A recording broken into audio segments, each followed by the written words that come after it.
init na panahon. Hi mga guys! Bisitahin natin ang ating pananim. I mean yung oregano na tinanim ko pala. Within 2 weeks. Ayan. Kasi nga, ano dito, ang ubot sipon. Kaya ito ang pinapainom ko sa alaga ko. Ayan.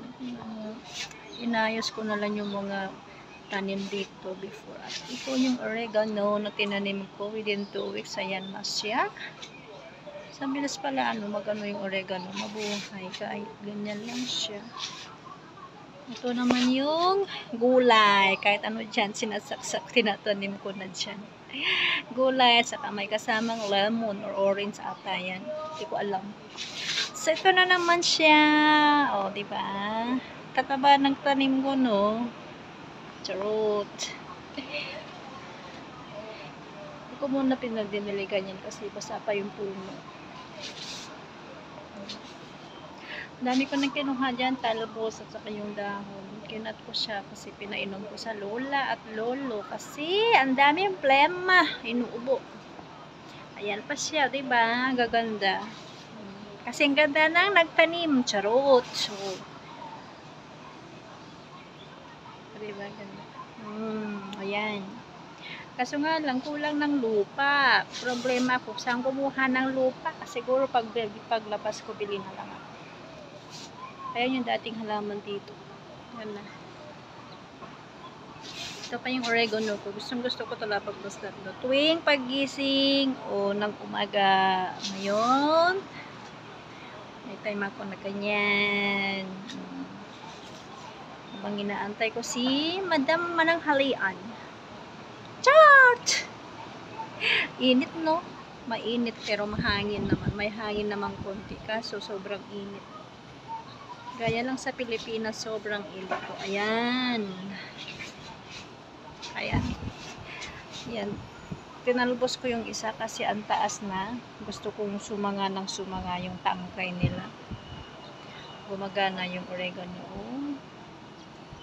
Kasi yung alaga ko na lola, masaklap na yung plema niya. Kaya ayan, ang nilalagay ko sa gatas niya, pinakuluan ko, tapos nihalo ko sa gatas at gamot yung tubig ng oregano na napakuluan.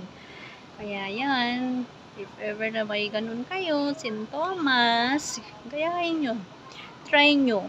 Malay nyo, kayo din. Mabilis gumaling sa plema na yan at ubot sipon. Pero din, pwede rin ito sa sa katinang katawan, ganun.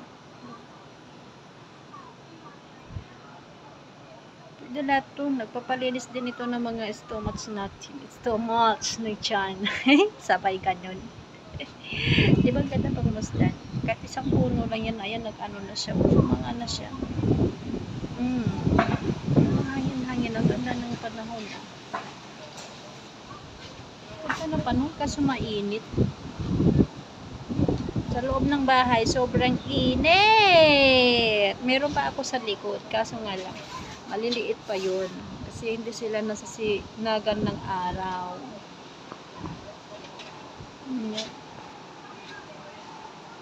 Ganda nito, no? Ano lang to isang ano lang to. Mga kalbo na mga puno ang tinanim ko dito. So, ayan na, lumago na sila. Hindi ko pa, bawal i-touch. Kasi meron tayong monthly period. Bawal daw yun. Pati magdilig. O, diba? Yun ang kasabihan ng lola at lolo. Nung unang panahon, bawal diligan ang halaman kapag meron tayo mga babae. Sabay ganun. Ganda, no? Ang tatangkad. O, kasi tangkad ng nagtanim.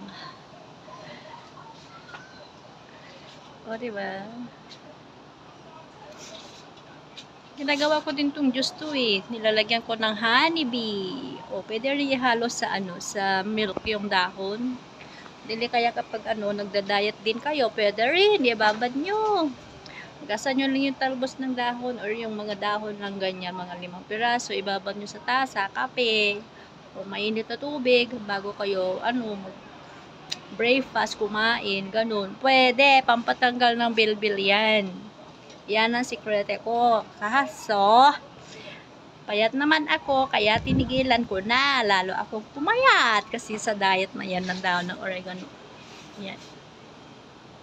Kaya yung sino gustong pumayat dyan, oregano na ang sagot dyan. Di ba? Ganda. Okay, guys. Next time again. Thanks for watching. Don't forget to like, share, and subscribe. Konting tulong na lang din yan para sa akin. If you don't mind, thanks.